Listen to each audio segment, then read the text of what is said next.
नमस्कार सभी को। आज का हमारा टॉपिक है भाषा व्याकरण एवं लिपि परिचय। बोर्ड एग्जाम में 2 नंबरों का काम आता है। लगभग इस टॉपिक में 30 के आसपास 25 से 30 के आसपास क्वेश्चन बनते हैं। सामान्यतः जो बोर्ड द्वारा प्रकाशित व्याकरण की पुस्तक है, नोटू 12 जिसे बोलते हैं सामान्य आम बोलचाल में, उस किताब में शुरू के 3-4 पृष्ठ दिए गए हैं, उन्हीं में से ये प्रश्न बनता है। हमें इस पुस्तक के इस अध्याय को ढंग से समझकर पढ़ना चाहिए ताकि बोर्ड एग्ज़ाम में हम 2 नंबरों के काम है उसे हम अंक प्राप्त कर सकें, 2 नंबर के पूरे अंक प्राप्त कर सकें। भाषा व्याकरण एवं लिपि परिचय, यही हमारा बोर्ड के सिलेबस का टॉपिक रहता है।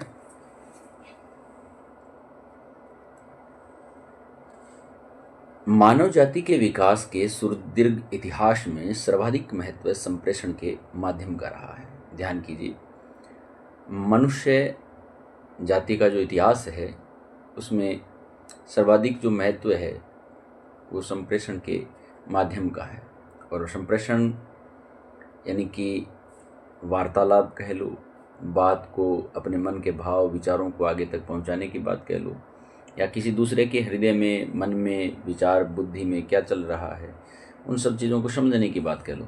वो जो माध्यम है, वो माध्यम कौन है? वो माध्यम भाषा है।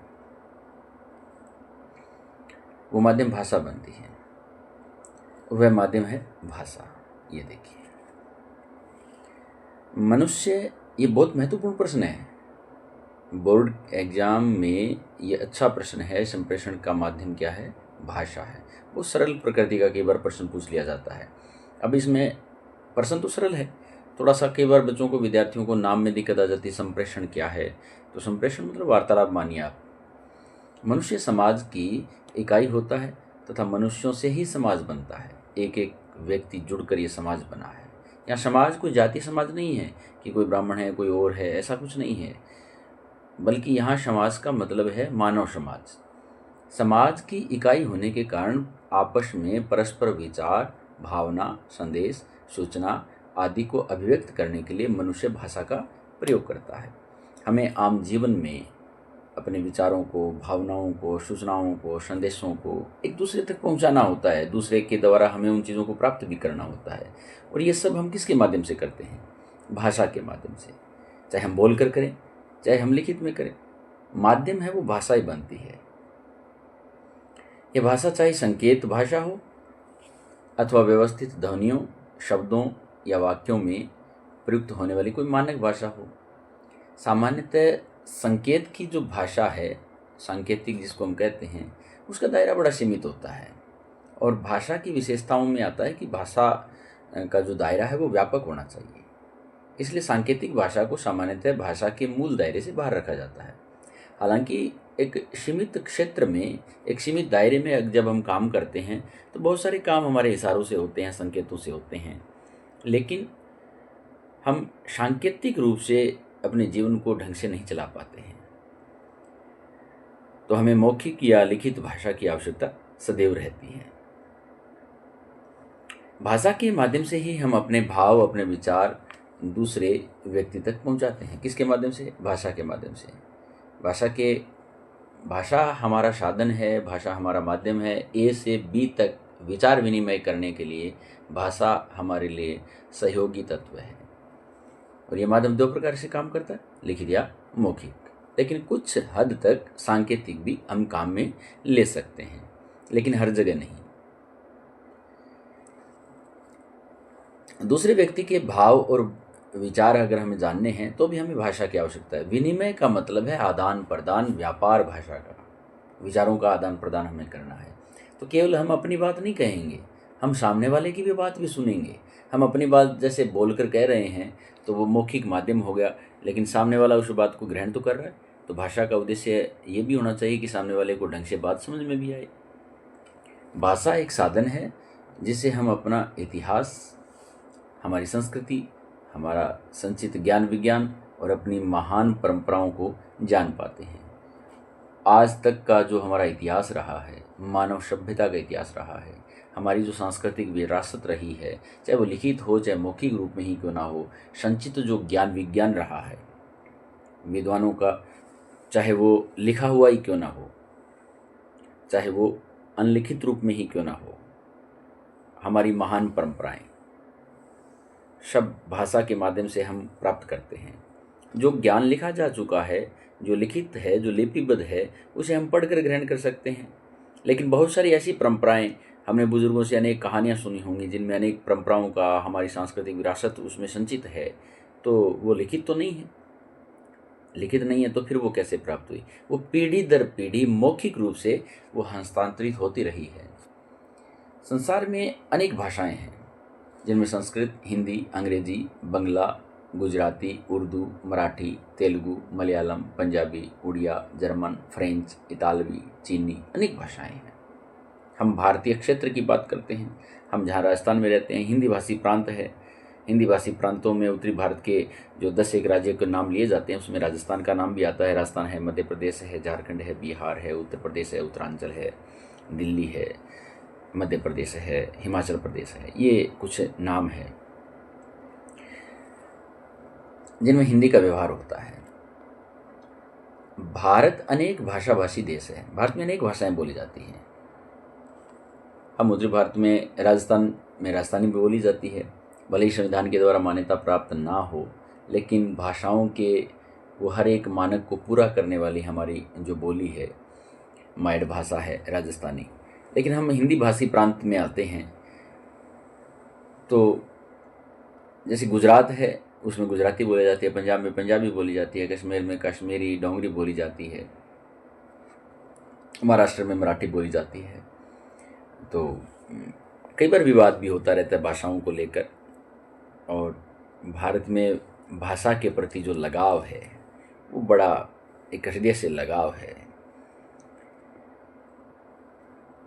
तो अनेक भाषाभाषी देश भारत रहा है, इसमें बोली और भाषाओं से मिलकर हमारा राष्ट्र बना है। ये बात ध्यान कीजिए, अनेक बोलियां हैं जिसमें अनेक भाषाएं हैं जिनसे मिलकर ही हमारा जो देश है वो बना है।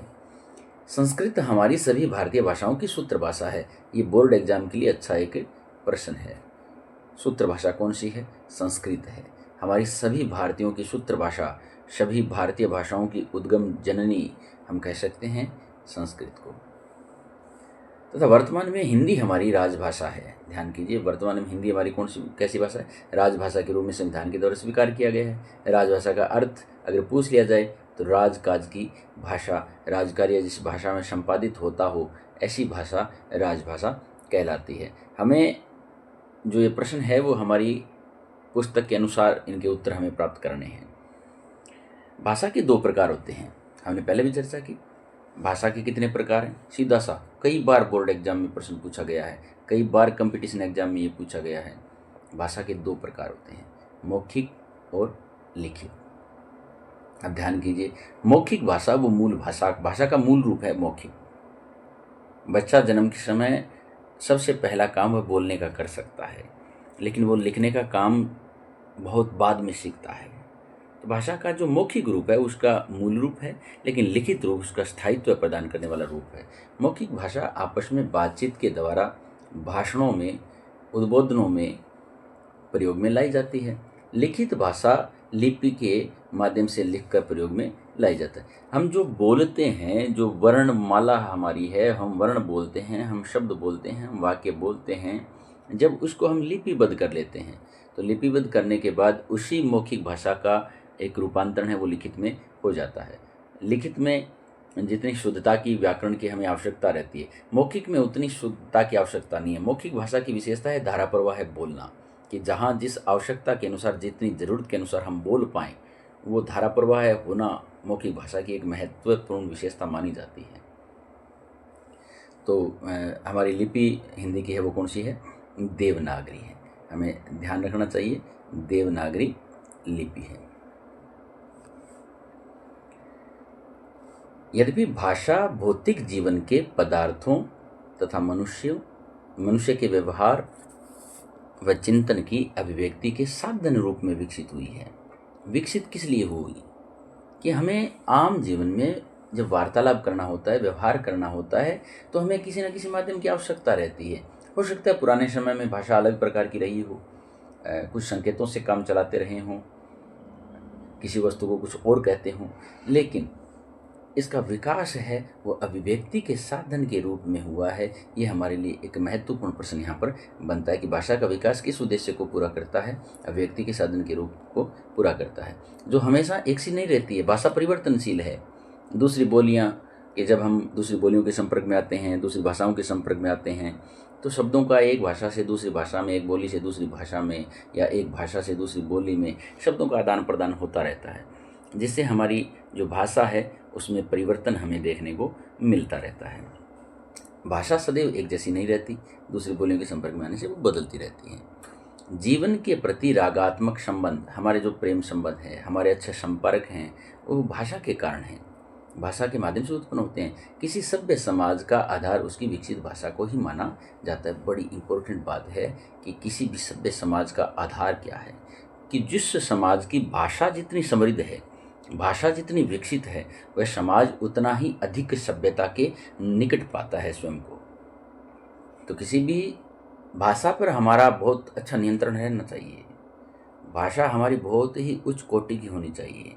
भाषा शब्द ही हमें दूसरों के बीच में उपस्थित जब हम होते हैं, तो सबसे पहला काम हमारा भाषा है। भाषा से हमें पता चलता है कि हम कहाँ के रहने वाले हैं। जैसे गांव की भाषा अलग प्रकार की होती है, गांव की बोलियां होती है गांव ढाणी की, और शहरों के लोग जिस भाषा को बोलते हैं, आप अक्सर भाषा से किसी को पहचानते हैं कि यार ये कहाँ का है, शायद गांव का है। हालांकि अपनी जो मातृभाषा है, अपने गांव की बोली है, अपनी माँ बोली है, उसको हमें छोड़ना नहीं है, उसे हमें साथ लेकर चलना चाहिए। ये हमारी संस्कृति का हिस्सा भी है। हिंदी खड़ी बोली ने अपने शब्द भंडार का विकास दूसरी जनपदीय बोलियों, संस्कृत तथा समकालीन विदेशी भाषाओं के शब्द भंडार के साथ मिश्रण से किया है।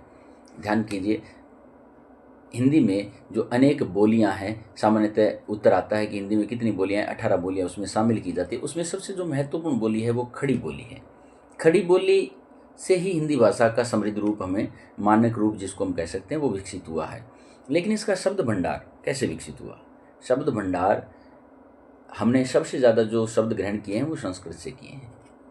संस्कृत के अलावा अगर हम बात करें तो हमने दूसरे जनपदों की बोलियों से हमने शब्द ग्रहण किए हैं हिंदी ने। अन्य समकालीन विदेशी भाषाएं, जैसे हमारे हिंदी में अंग्रेजी के, जापानी के, चीनी शब्द हैं, ये खूब सारे मिल जाते हैं। इनके मिश्रण से बहुत सारे शब्द ऐसे हैं जो हमारे आम बोलचाल में हमारे खुद के होकर वो रह गए हैं, लेकिन वो विदेशी भाषा के शब्द हैं। जैसे स्कूल, अब देखिए अंग्रेजी का शब्द है, डॉक्टर जैसे अंग्रेजी का शब्द है।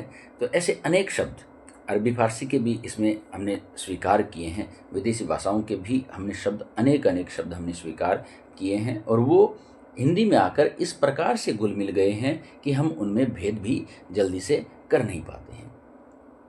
किंतु हिंदी के व्याकरण के विविध रूप अपने ही रहे, ये बात अलग है। भले ही दूसरी भाषाओं के शब्द हमने ग्रहण कर लिए हों, लेकिन हिंदी व्याकरण इतनी समृद्ध हो चुकी है कि वो दूसरों के नियम स्वीकार नहीं करती है। हिंदी में आकर स्कूल से नहीं होगा, स्कूलें बोलना पड़ेगा।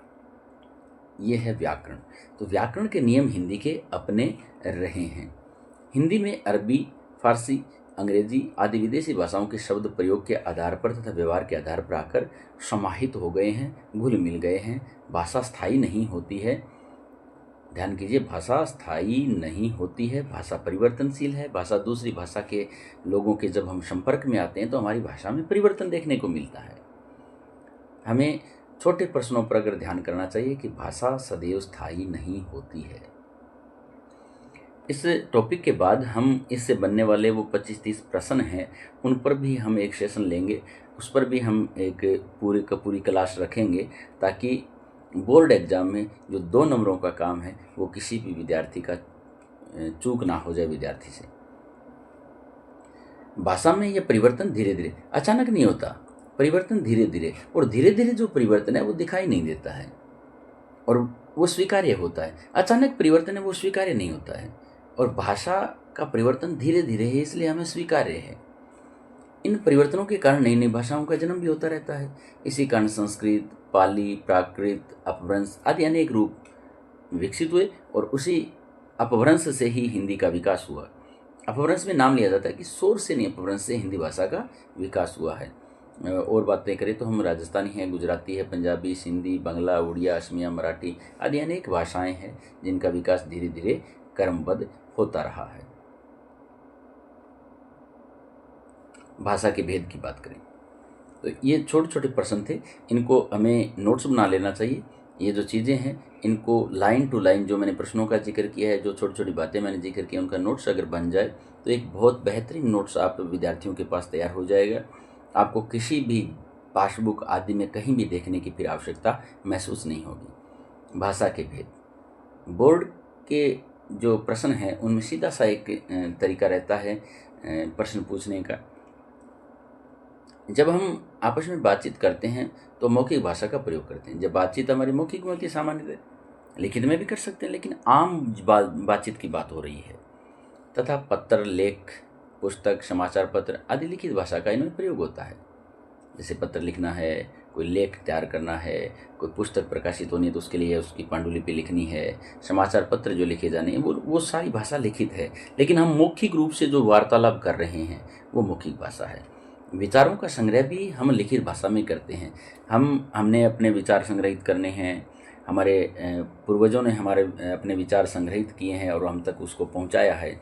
और ये तरीका है दो, एक तो भाषा के दो रूप हो गए। फिर भाषा के कितने रूप हैं? दो। कौन कौन से? मौखिक, और दूसरा कौन सा है? लिखित। मौखिक रूप कौन सा है? जो भाषा का मूल रूप कहा जाता है। लेकिन भाषा को स्थायित्व देने वाला रूप कौन सा है? उसका लिखित रूप है। मूलतः सामान्य जनजीवन के बीच बातचीत में मौखिक भाषा का ही प्रयोग होता है। सामान्यतः हम जो बातचीत करते हैं, वार्तालाप करते हैं, उसमें मौखिक भाषा चलती है। इसे प्रयत्नपूर्वक सीखने की आवश्यकता नहीं होती। मौखिक भाषा को प्रयत्नपूर्वक सीखने की आवश्यकता नहीं है। वो जैसे माहौल में रहता है, जिस कल्चर में रहता है, वह वैसे ही भाषा सीख जाता है। मान लो कि अगर राजस्थान का कोई बच्चा है, राजस्थान में अगर बच्चा पैदा हुआ, उसे इंग्लैंड भेज दिया जाए तो वो 10 साल बाद वहाँ से लौटेगा तो वो अंग्रेजी सीख कर लौटेगा, भले ही वह स्कूल ना जाए। क्या इंग्लैंड में जो कम पढ़े लिखे लोग नहीं हैं क्या? ऐसे लोग नहीं हैं क्या जो स्कूल नहीं गए कभी, लेकिन वो अंग्रेजी बोलते हैं? क्यों? क्योंकि वो उस माहौल में रहते हैं। बल्कि जन्म के बाद बच्चा परिवार, समाज के संपर्क में आता है और संप्रेषण व्यवहार के कारण सर्वाधिक स्वाभाविक रूप से वह मौखिक भाषा सीख लेता है। जब हम जैसे छोटा बच्चा है वो परिवार के संपर्क में आता है, जन्म के बाद वो एक समाज प्राप्त करता है, परस्पर में आपस में बातचीत करता है, व्यवहार करता है, तो वो धीरे धीरे करके मौखिक भाषा सीख लेता है। चाहे बच्चे को स्कूल ना भेजा गया हो कभी, वो बच्चा बड़ा एक वयस्क हो जाए, फिर भी वो मौखिक भाषा सीख जाएगा, हो भले ही उसे लिखना ना आए। जबकि लिखित भाषा की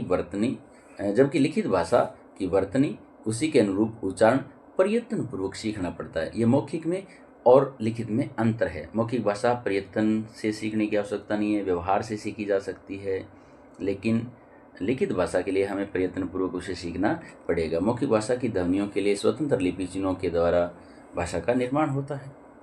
लिपि चिन्ह वही हैं, जैसे हम बोलते हैं क बोला हमने, तो क के लिए हमने ये लिपि चिन्ह बना ली, ये चिन्ह है और यही लिपि है। लिपि मतलब लिखना। जैसे ये एरो का चिन्ह है, इसका मतलब है किधर जाना है, इस साइड में जाना है। अगर इसका उल्टा बना दिया गया होता शुरू में तो हम वो पकड़ लेते। तो ये एक प्रकार से चिन्ह है। हम जो वर्ण देखते हैं वो हमारी ध्वनि के लिए एक चिन्ह का निर्धारण है। चलो आगे बढ़ते हैं। भाषा और बोली। एक सीमित क्षेत्र में बोले जाने वाले भाषा के स्थानीय रूप को बोली कहते हैं। कई बार बोर्ड एग्जाम का बड़ा महत्वपूर्ण प्रश्न है, बोली किसे कहते हैं? कि भाषा का जो एक सीमित रूप, स्थानीय रूप है, वही बोली है, जिसे उपभाषा भी कहते हैं। हमारी किताब के अनुसार हमें चलना है, इसे उपभाषा भी कहते हैं। कहा जाता है कि कोस कोस पर पानी बदले, 5 कोस पर वाणी। अपने आम बोलचाल में ऐसा भी कहा जाता है कि कोस कोस पर बदले पानी और 4 कोस पर वाणी। तो हमारी किताब में कहा है कि 5 कोस। तो कितने कोस पर वाणी बानी है? वो वाणी मतलब वाणी बदलने की बात, भाषा बदलने की बात कही, स्वीकार की है किताब में, इस पुस्तक में। तो 5 कोस। हर 5-7 मील पर बोली में बदलाव धीरे धीरे आ जाता है। हम सावा में हैं, हम सावा से भादरा की तरफ निकलें, हम राजगढ़ की तरफ निकलें, हम सरदार सर की तरफ निकलें, तो हमें धीरे धीरे बोली में थोड़ा थोड़ा बदलाव नज़र आने लगता है। भाषा का सीमित, अविकसित और आम बोलचाल वाला रूप है वह बोली कहलाता है। ध्यान कीजिए, बोली के बारे में और क्या बात है कि भाषा का, समृद्ध भाषा का जो सीमित रूप है, छोटे क्षेत्र पर बोले जाने वाला रूप है, वो पूर्णतः अविकसित रूप है। हम आम जीवन में बोलचाल वाला जो रूप काम में लेते हैं वही बोली है, जिसमें साहित्य रचना सामान्यतः नहीं होती है। हालांकि आज के टाइम में बोलियों में लोग साहित्य लिख रहे हैं, रचा जा रहा है, लेकिन पहले नहीं था। पहले भाषा, समृद्ध भाषा की आवश्यकता महसूस होती थी। ये परंपरा तभी से चली आ रही है, ये प्रश्न वहीं से चला आ रहा है कि बोलियों में साहित्य नहीं लिखा जाता था, जिसका व्याकरण भी नहीं होता था। बोलियों में सामान्यतः कोई पहले नियम नहीं निर्धारित नहीं थे, आज भी निर्धारित नहीं है। शब्दकोश भी नहीं होता था। तो बोली एक तो सीमित रूप है, छोटे क्षेत्र में बोला जाता है, उसका कोई व्याकरण नहीं होता है, उसमें साहित्य रचना नहीं होती है, उसका शब्दकोश भी नहीं होता है। ये पॉइंट बनाकर हमें नोट्स में लिख लेने चाहिए, ताकि ये शॉर्ट नोट्स परीक्षा के पूर्व हमें काम आएगा।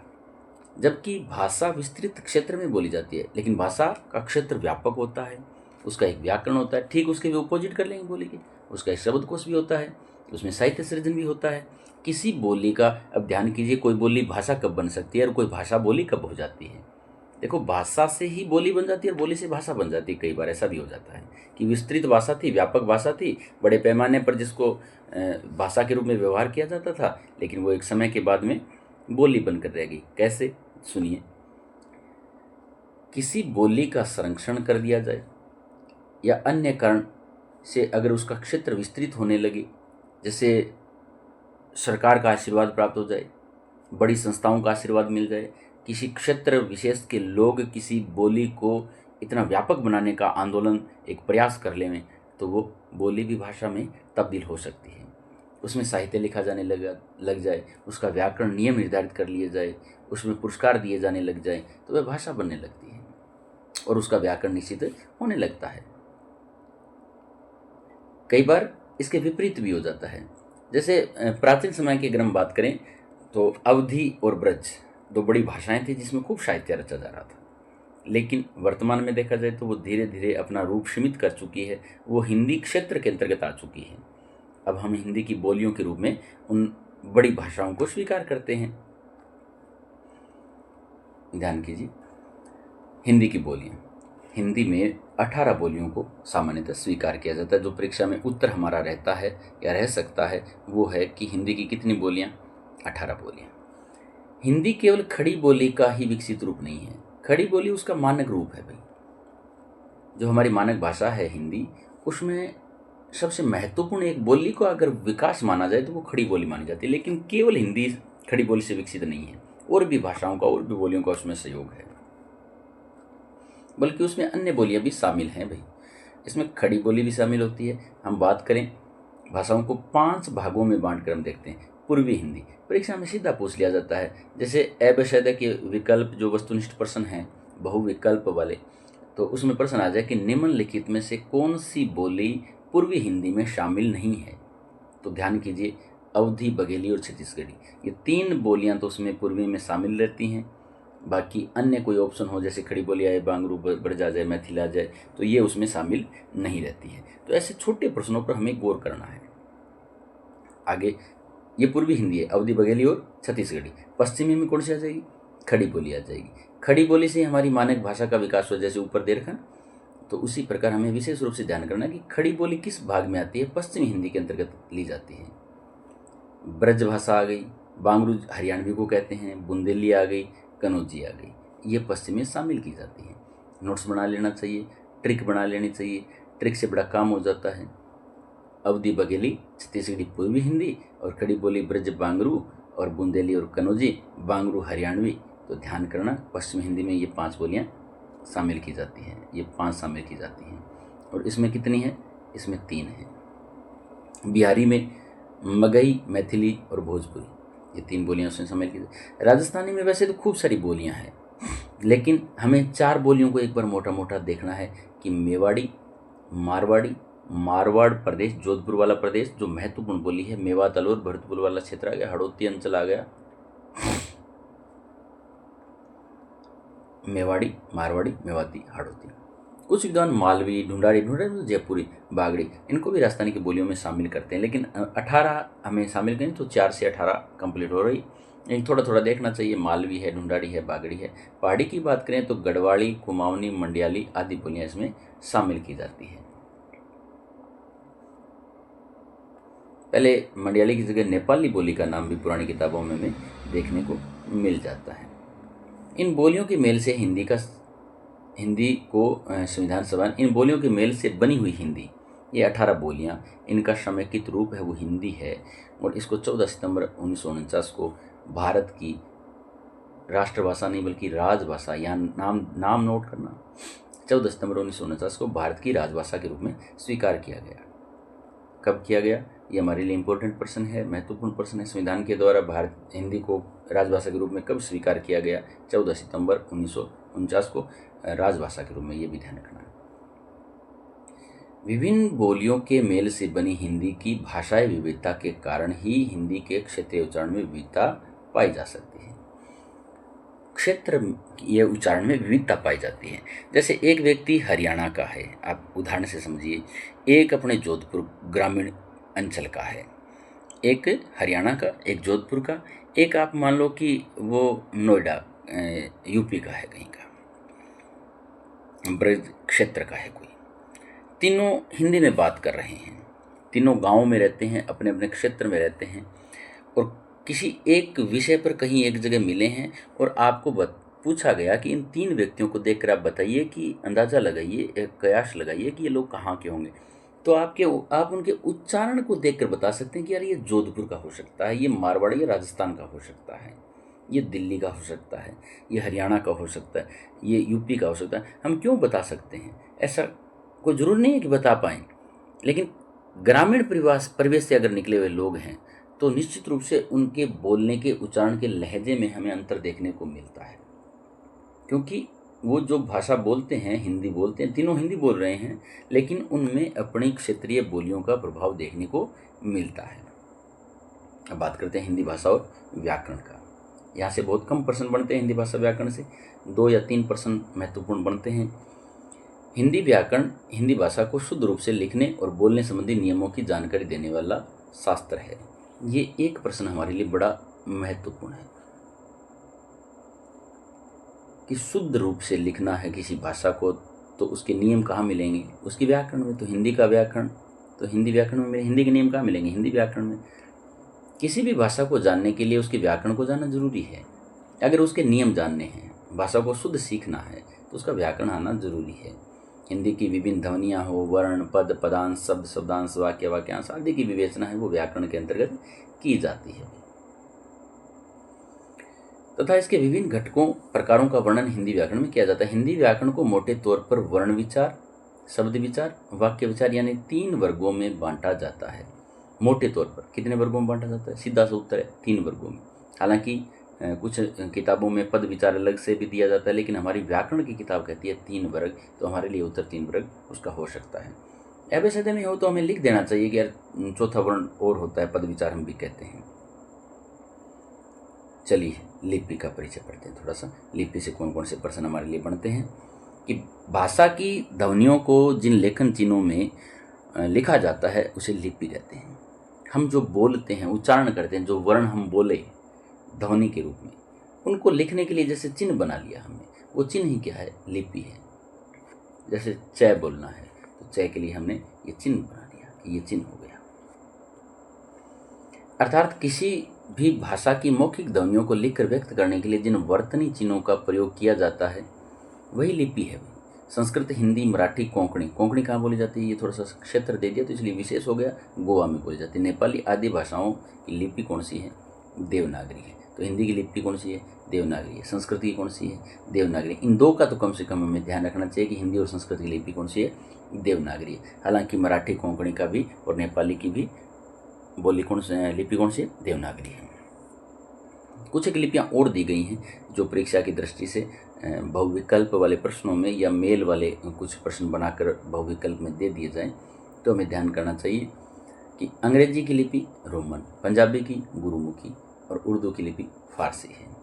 भारत सरकार के अधीन, ये ध्यान करने वाली बात है कि भारत सरकार के अधीन केंद्रीय हिंदी निदेशालय ने अनेक भाषाविदों को, अनेक पत्रकारों को, हिंदी सेवी संस्थाओं, विभिन्न मंत्रालयों के प्रतिनिधियों के सहयोग लेकर हिंदी की वर्तनी यानी स्पेलिंग वाला जो चीज़ है उसे देवनागरी का एक मानक स्वरूप है वो तैयार किया है, जिसे सब लोग एक प्रकार से स्वीकार करेंगे। सभी प्रयोक्ताओं के लिए ये समान रूप से मान्य होगी।